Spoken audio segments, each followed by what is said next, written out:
अस्सलामुअलैकुम, आप देख रहे हैं समा। मैं हूं फराज अहमद और मैं हूं रमज़ीन। वफाकी काबीना में कौन इन कौन आउट होगा? बड़ी ईद के बाद बड़े पैमाने पर तब्दीलियां मुतवक्के है।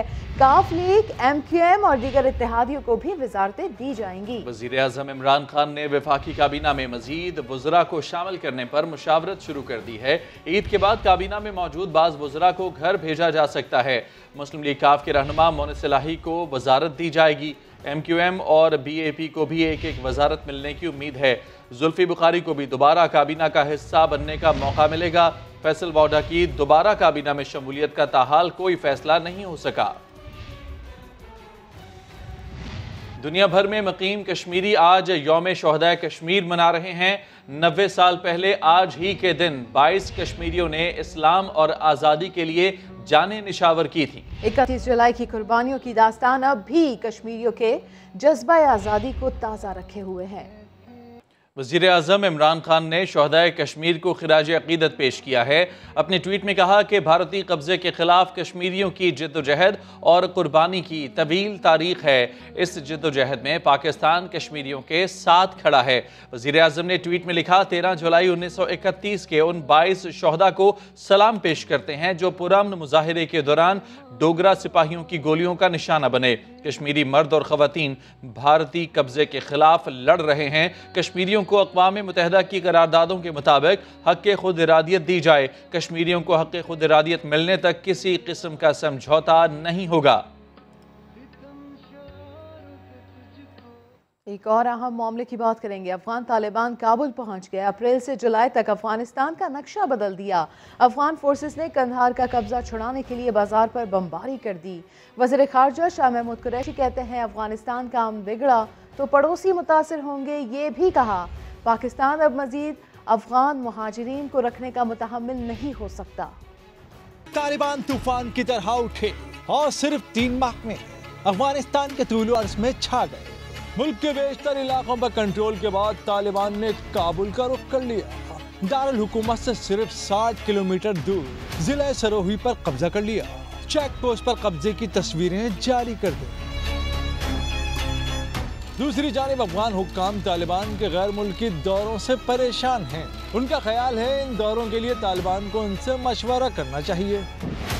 इस दौरान अफगान फोर्सेस ने तालिबान से कंधार का कब्जा छुड़ाने के लिए जिला अरगंदाब के बाजार पर बमबारी कर दी। दुकानों में आग भड़क उठी, बड़ा नुकसान हुआ। वज़ीर ख़ारजा शाह महमूद कुरैशी ने खबरदार किया है कि अफगानिस्तान का अमन बिगड़ा तो पड़ोसी मुल्क ज्यादा मुतासिर होंगे। वादे कर दिया कि पाकिस्तान मजीद अफगान पनाह गुज़ीरों का मुतहम्मिल नहीं हो सकता। इस नई यलगार में ऐसे अनासर भी दाखिल हो सकते हैं जो पाकिस्तान के अंदर आके हमारे मफादात को नुकसान पहुंचाएं। इंसानी जो हमदर्दी है उससे भी गाफिल नहीं है, लेकिन हमें भी हक पहुंचता है कि हम अपने मासूम लोगों की जानों को बचाएं और उनका तहफ़्फ़ुज़ फराहम करें। शाह महमूद कुरैशी कहते हैं, मादी की गलती ना दोहराएं, आए मिल बैठ कर रास्ता निकालें और हिंदुस्तान को मनफी रवैया अख्तियार करने से रोकें। तब्दीली सरकार पर इल्जामात की बौछार बताएंगे इसी बुलेटिन में। आज़ाद कश्मीर में इंतखाबी मुहिम जोरों पर है। मरीम नवाज ने इल्ज़ाम लगाया कि रियासती वसाइल झोंकने के बावजूद PTI की हालत पतली है। बोली, अफराद पर तनकीद को इदारों के खिलाफ करार देना दुरुस्त नहीं। मुल्क की तरक्की के लिए इदारों को भी नवाज शरीफ के बयानिए पर चलना होगा।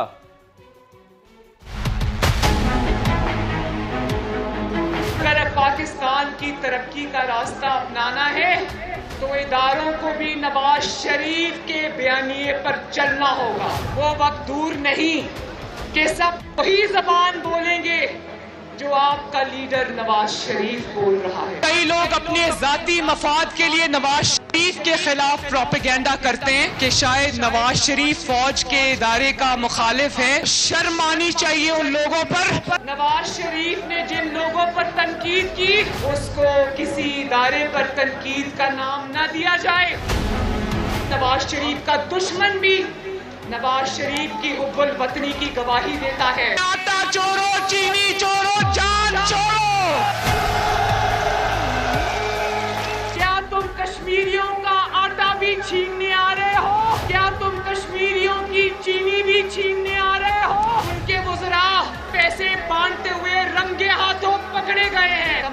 सियासती वसाइल झोंकने के बावजूद तहरीक इंसाफ की हालत आजाद कश्मीर में पतली नजर आती है। सादा अक्सरियत के इमरान खान को लाले पड़े हुए हैं।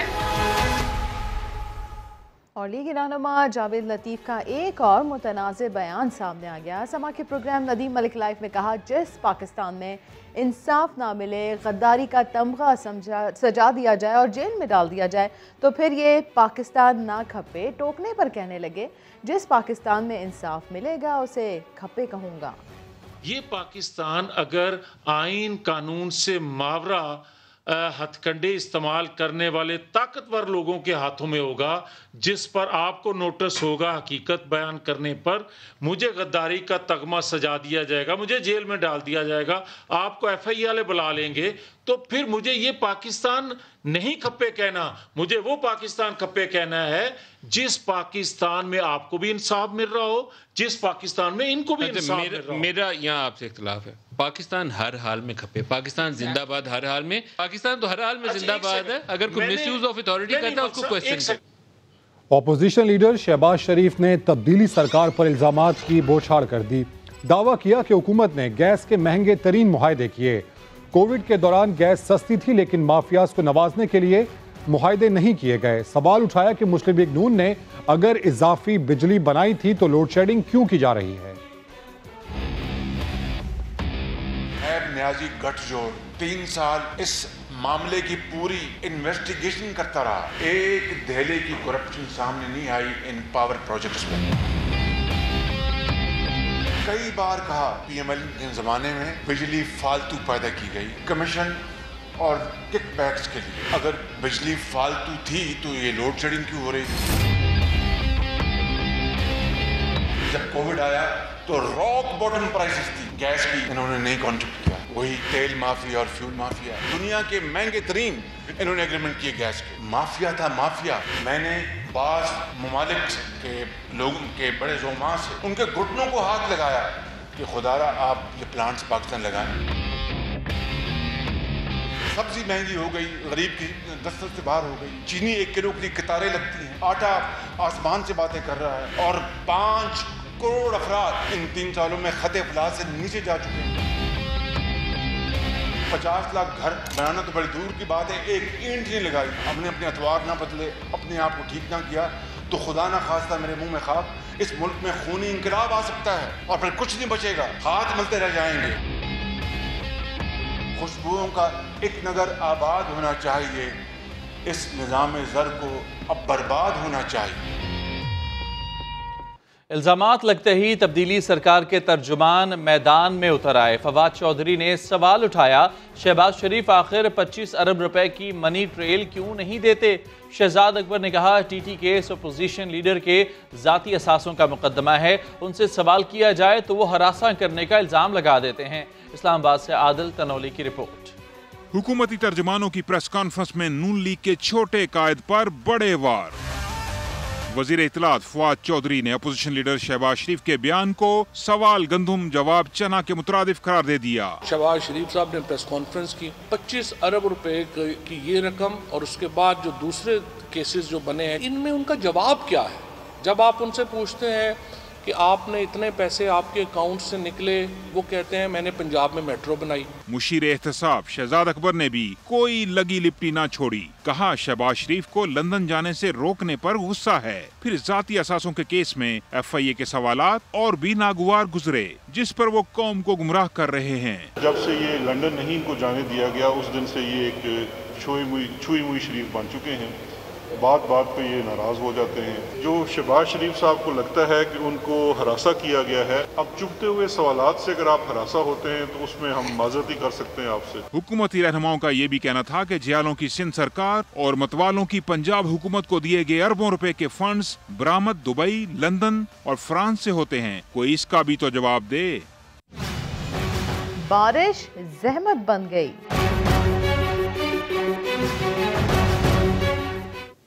और खबरदार, कोरोना फिर बेकाबू होने लगा। 24 घंटे में मजीद 21 अफराद जान से हाथ धो बैठे। National command and operation centre के मुताबिक 24 घंटे के दौरान मजीद 1590 अफराद में वायरस की तशखीस हुई। जिसके बाद मुल्क में फाल केसेस की तादाद 39,644 हो गई। दूसरी तरफ वैक्सीनेशन मुहिम भी जारी है। सरबरा NCOC असद उमर के मुताबिक मुल्क में वैक्सीन लगवाने वाले अफराद की यौमिया तादाद 5 लाख से ज्यादा हो गई। पीर को 5,25,000 शहरियों को वैक्सीन लगाई गई। उन्होंने ट्वीट में लिखा, वैक्सीनेशन की रफ्तार इंशाअल्लाह मजीद बढ़ेगी। कराची में नेगलेरिया के जरसूम ने एक और शख्स की जान ले ली। शहर में अब तक 5 लोग नेगलेरिया से मौत के मुंह में जा चुके हैं। सूबाई महकमा सेहत के मुताबिक जान बहक होने वाला नौजवान मलीर फार्म हाउस के स्विमिंग पूल में नहाया था, जिसके बाद जानलेवा वायरस का शिकार हुआ। नेगलेरिया नामी जरसूमा आलूदा पानी में पैदा होता है, जो कि नाक के जरिए इंसानी दिमाग में दाखिल होकर उसे खाता है। शहरियों को चाहिए घरों, मसाजिद और दीगर मकामात पर पानी में क्लोरीन का इस्तेमाल यकीनी बनाएं। शादी का अनोखा मंजर देखिए कुछ देर बाद।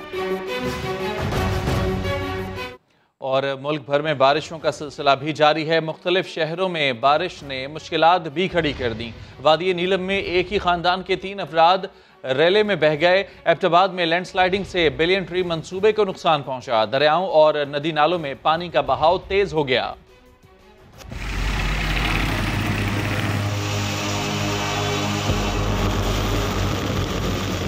सावन की झड़ी मुश्किलात का सबब बन गई। मुजफ्फराबाद के दरियाओं और नदी नालों में पानी के बहाव में इजाफा हो गया। वादी नीलम के गांव सालखला में सैलाबी रेला लोगों की जानों को आ गया। अकरम नामी शख्स अपनी बीवी और बेटी के साथ सैलाब में बह गया। रेस्क्यू टीमें तलाश में मसरूफ हैं। इलाके में पानी की लाइन फटने से पीने के पानी की किल्लत पैदा हो गई है। एबटाबाद में लैंडस्लाइडिंग की वजह से बिलियन ट्री मंसूबे में लगाई गई नर्सरियों को नुकसान पहुंचा। बड़ी तादाद में पौधे बह गए।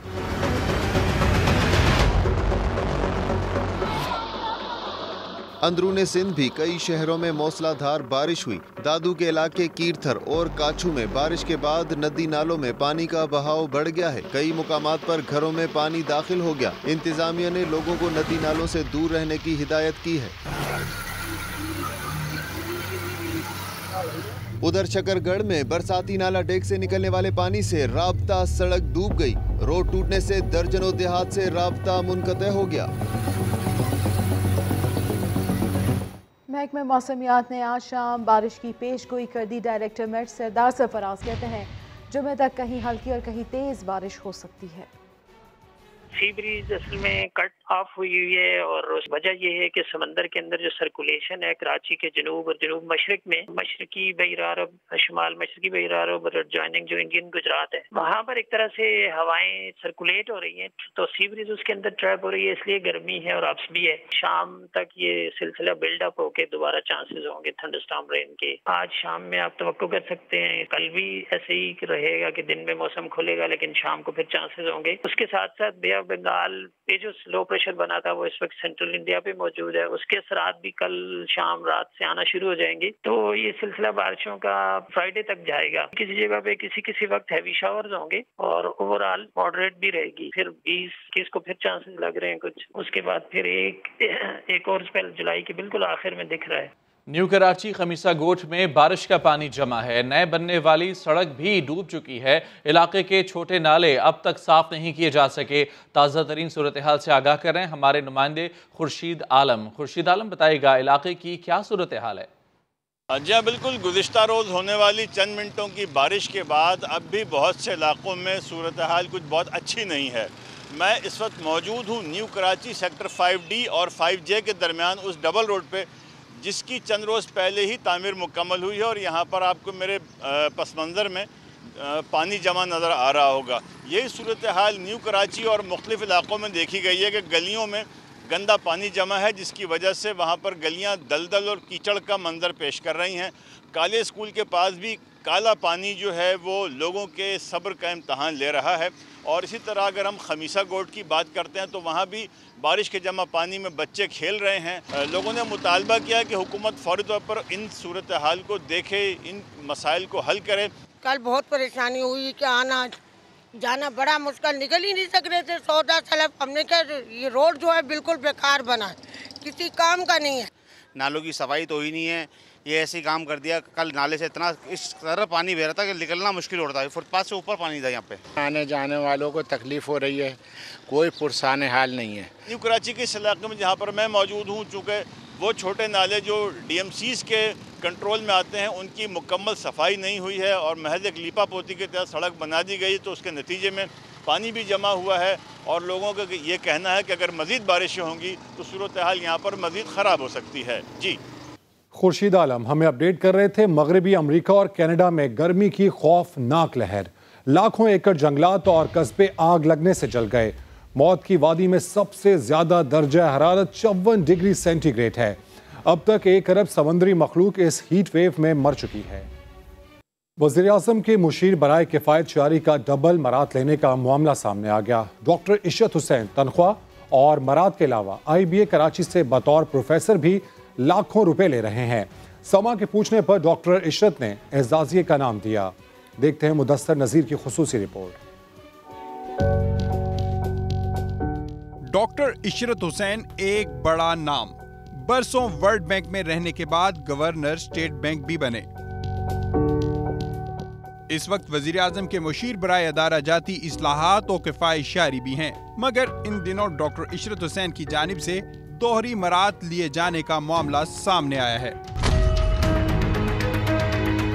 डॉक्टर इशरत हुसैन इस वक्त वजीर आजम के मुशीर के तौर पर तनख्वाह के साथ तमाम तर मरात पा रहे हैं और इसके साथ साथ IBA कराची से भी बतौर प्रोफेसर एमिरिटस कई लाख रुपए एजाजिया और मराद भी ले रहे हैं। जब 2018 में इन्होंने वजीर आजम के मुशीर का मनसब संभाला तो अदारे की इंसामिया ने IBA के जिम्मेदारान के सामने ये सवाल रखा कि वो डॉक्टर इशरत हुसैन के दोहरे मुआवजों और मराद जारी रहने से मुताल्लिक कोई फैसला करें, मगर IBA ने डॉक्टर इशरत हुसैन की ये मराद जारी रखी। जब समा ने साबिक governor state bank doctor Ishrat Hussain से वफाकी मुशीर की मराद के साथ IBA से भी मराद लेने का सवाल किया तो उन्होंने साफ इनकार कर दिया। किफायत शारी के एडवाइज़र हैं, ठीक है, आप उधर से भी मराद ले रहे हैं और IBA से भी कई सालों से मराद ले रहे हैं और मैं तो कोई मराद नहीं ले रहा। यहाँ से मैं प्रोफेसर एमरिटस हूँ, उसका ऑनरेरियम मुझे मिलता है। IBA से मुझे कोई मराद नहीं मिलती हैं, मुझे ऑनरेरियम मिलता है। मैं चेयरमैन सीफ का हूँ और प्रोफेसर एमरिटस है। आप इसके लिए मुझे यहाँ पर करना सर, उसके अलावा ये बात हुई थी आपसे। मराद लेने वाले डॉक्टर इशरत हुसैन तो तरदीद कर रहे हैं, मगर मराद देने वाले न सिर्फ तस्दीक कर रहे हैं बल्कि इनके नज़दीक ये कोई बड़ी बात भी नहीं। उनको एक कर्टसी गाड़ी और एक ड्राइवर और ये थोड़ा बहुत मिल जाता है। ऐसा नहीं है कि उनकी गाड़ी आगे पीछे रोज़ भाग रही होती, क्योंकि वहाँ रहते हैं, बहुत कम आते हैं। बहुत मामूली सा उनका ऑनरेरियम है, बहुत ही मामूली सा। इतना कि मैं बताना नहीं चाहता, बहुत मामूली सा। एक टोकन होता है कि thank you for your services. Doctor Akbar Zaidi ने तो ये नहीं बताया कि वो डॉक्टर इशरत हुसैन को कितना एजाजिया देते हैं, मगर ये हम आपको बताते हैं कि एजाजिया की रकम है पूरे 4.5 लाख रुपए माहाना, जो साल की तकरीबन निस्फ करोड़ रुपए रकम बनती है। मगर इसके बावजूद एजाजिया वसूल करने वाले इसे ज्यादा रकम नहीं समझते। समा ने डॉक्टर इशरत हुसैन से 4.5 लाख रुपए बतौर एजाजिया वसूल करने का सवाल किया तो उन्होंने इसे मामूली रकम करार दिया। सर, कायदे-ए-आज़म भी एजाजिया सिर्फ 1 रुपया लेते थे, ठीक है जी, एज ए गवर्नर कायदे-ए-आज़म भी। जी, तो ये बहुत ज्यादा नहीं है? नहीं, आजकल के ज़माने में नहीं, क्योंकि सरकारी नौकरी में इतना नहीं होता और मुझे कोई पैसों की नहीं है। IBA इंसामिया की जानिब से डॉक्टर इशरत हुसैन पर की जाने वाली नवाजिशों पर इसलिए भी सवाल उठता है कि अदारे के फंड का एक हिस्सा अवाम के टैक्स के पैसों का होता है, जिससे एग्जीक्यूटिव डायरेक्टर IBA भी इनकार नहीं करते। IBA भी जो है ना, ये गवर्नमेंट ऑफ सिंध और HEC से ज्यादा पैसे नहीं लेती, बहुत कम लेती है। जराए का कहना है कि IBA से मिलने वाली मरात में शामिल गाड़ी, ड्राइवर और पेट्रोल बिल अमूम डॉक्टर इशरत हुसैन की अहलिया इस्तेमाल करती हैं, जिसका माहाना खर्च 50,000 रुपए है जो IBA उठाता है। डॉक्टर इशरत हुसैन की इन्हीं अहलिया के अमेरिका में मौजूद असासों की मालियत तकरीबन $2 करोड़ के करीब है। IBA की मराद से मुस्तफीज होने वाली अहलिया के इन असासों की ये तफसील डॉक्टर इशरत हुसैन ने खुद जून 2020 को जारी की थी। कैमरामैन फैसल अगाई के साथ मुदस्सिर नज़ीर, समा, कराची। बुलेटिन में आगे दिखाएंगे राजनपुरी टेडी बकरे से वाबस्ता सरकारी अफसरान का एहतजाज जारी है। रेड जोन में जाने की कोशिश पर पुलिस ने वाटर कैनन से मुजाहिरीन की धुलाई कर दी है। मजीद जानते हैं समा के नुमाइंदे शहाब और रहमान से। शहाब, बताइएगा सूरत हाल।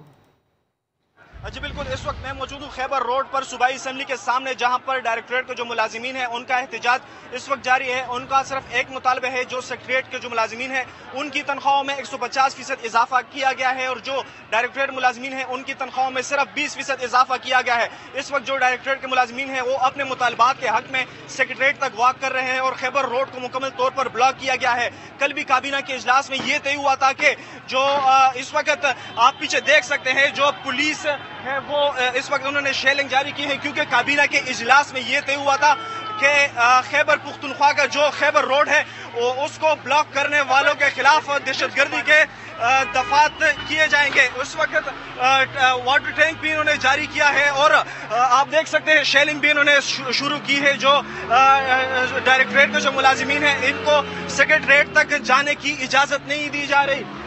जो डायरेक्टरेट के जो मुलाजिमीन हैं वो यहाँ से वॉक करते हुए सेक्रेटरीट तक जाना चाहते हैं और उनका ये कहना है कि हमारे साथ सिर्फ वज़ीर आला खैबर पुख्तनख्वा, ये जो फाइनेंस डिपार्टमेंट के जो तैमूर सलीम जगड़ा है वो सिर्फ हमारे साथ मुतालबात उनके साथ हम तय करेंगे। जी, तफसीलात के लिए आपका बहुत शुक्रिया शहाब। आगे बढ़ते हैं। मर्दान में कुत्ते और परिंदे की लड़ाई पर मालिकान आपस में लड़ पड़े। फायरिंग से 2 अफराद हलाक और 6 अफराद जख्मी भी हुए।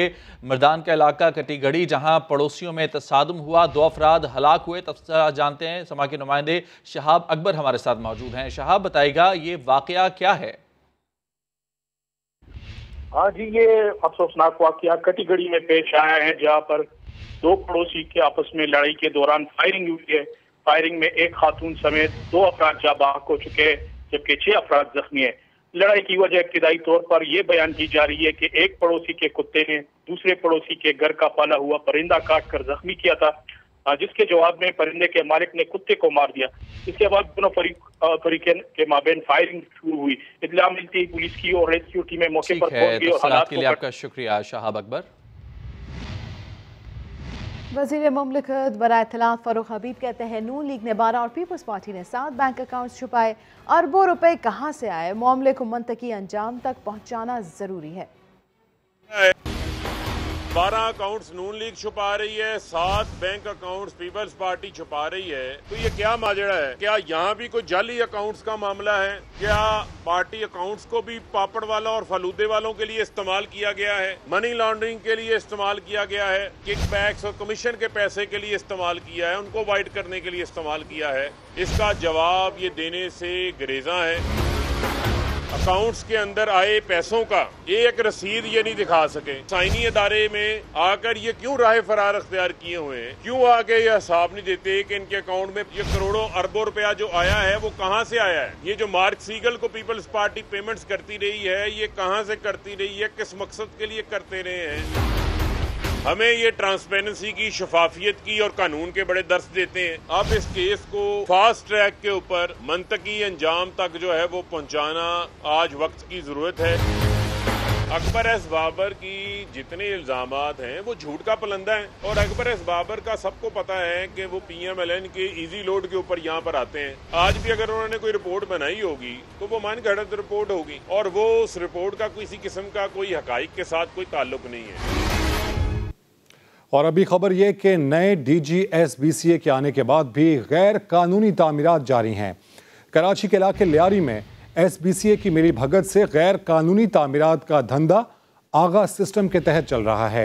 ये सिस्टम कैसे काम करता है, बता रहे हैं मोहम्मद अली हफीज। कराची में पाकिस्तान पीपल्स पार्टी का गढ़ माने जाने वाला इलाका लियारी गैर कानूनी तामीरात माफिया के शिकंजे में है। छोटे छोटे प्लाटों पे जो है बड़ी बड़ी गैर कानूनी तामीरात की गई है। अगर हम बात कर लें इस गैर कानूनी तामीरात में कौन कौन मुलविस हैं, तो नाम आता है SBC में मौजूद आगा सिस्टम का। आगा सिस्टम के जो कारिंदे हैं फारूक शाह और उमर धेयो नाम जो शख्स है, ये बिल्डर माफिया के साथ मिलकर जो है लियारी का हुलिया बिगाड़ने में मसरूफ़ है। अगर हम बात कर लें इस वक्त भी जो है तकरीबन 50 से 60 जो प्लॉट हैं उस पर गैर कानूनी तामीरात की जा रही हैं। छोटे छोटे प्लॉट हैं उसमें बड़ी इमारतें तामीर की जा रही हैं, जिससे जो है जब इमारतें गिरने का खतरा भी जो है वो पैदा हो जाता है। लियारी के लोग जो है परेशान हैं, लेकिन SBC के जो नए DG हैं जो आ गए हैं वो भी जो है कोई खातिरख्वाह जो है इक़दाम नहीं कर रहे। बात की गई थी रोज़ एक्शन होगा, लेकिन लियारी के अंदर गैर कानूनी तामीरात अभी भी जो है आगा सिस्टम के तहत जो है वो जारी है। SBC के हुकाम जो है खामोश तमाशाई बने हुए हैं। कहा जा रहा है कि लियारी से गुज़श्ता 3 माह के दौरान जो है कम अज़ कम जो है बात कर लें तो 70 से 80 करोड़ रुपये जो है वो गैर कानूनी तामीरात करने वाली माफिया ने कमाए हैं। ये पैसा जा रहा है आगा सिस्टम के तहत जो है अहम शख्सियात को आगे। तफसीलात के लिए आपका शुक्रिया अली हफीज़। आगे बढ़ते हैं। लाहौर के इलाके बकर मंडी बंद रोड पर डंपिंग पॉइंट की बदबू ने इलाका मकीनों की नाक में दम कर रखा है। इलाके का हाल जानते हैं वहाँ की रिहायशी राबिया हसन की ज़बानी। जब हम घर से बाहर निकलते हैं तो इस डंपिंग पॉइंट की गंदगी, बदबू और कचरे के ढेर हमारा इस्तकबाल करते हैं। सारे शहर का कचरा हमारे घरों के सामने ढेर कर दिया जाता है। बदबू से सांस लेना मुश्किल हो जाता है, लेकिन ना कोई हमारी सुनने वाला है, ना इस कचरे को साफ करने वाला है। मेरा नाम राबिया हसन है और मैंने जब से होश संभाला है अपने इलाके बंद रोड बकर मंडी पे यही सब कुछ देखा है। मेरा आला हुकाम से सिर्फ यही एक सवाल है कि बंद रोड का ये गंद कौन साफ करेगा, हमें इस अजियत से कौन निजात दिलाएगा। और बुलेटिन के आखिर में मोहसिन खालिद हमें दिखा रहे हैं 3 फीट के राजनपुरी बकरे। कद छोटा मगर ताकत और वजन पहलवान जैसा। आ गए राजनपुरी टेडी बकरे। जैतून के तेल से रोज मालिश करवाएं। गुजरांवाला के अदील भट्ट ने 1 साल में खिला खिलाकर इन्हें पहलवान बना दिया है। ये मैंने साल पहले लिए थे राजनपुर से, उधर मैं रखे हुए थे। अपने शौक, अपने बच्चों की तरह मैंने इसे पाला है। इसको मैं खुराक में देसी घी, मक्खन, दूध, दही, मुरब्बे, बादाम वगैरह देता हूँ। पहलवानों के शहर में दूध, बादाम और ग्राइप वाटर पीने वाले टेडी बकरों का वजन भी 100 किलो से ज्यादा हो चुका है। जैसे गुजरांवाला में पहलवान भी खाते भी थे और बकरे भी माशाल्लाह खाते भी थे और दिल खुश हो गया। काफ़ी दूर दूर से लोग देखने आए हैं। अदील भट्ट की तमन्ना है कि कुर्बानी के बकरों की गई ये खिदमत राह खुदा में कबूल हो जाए। कैमरामैन शबीर हुसैन के साथ मोहसिन खालिद, समा, गुजरांवाला।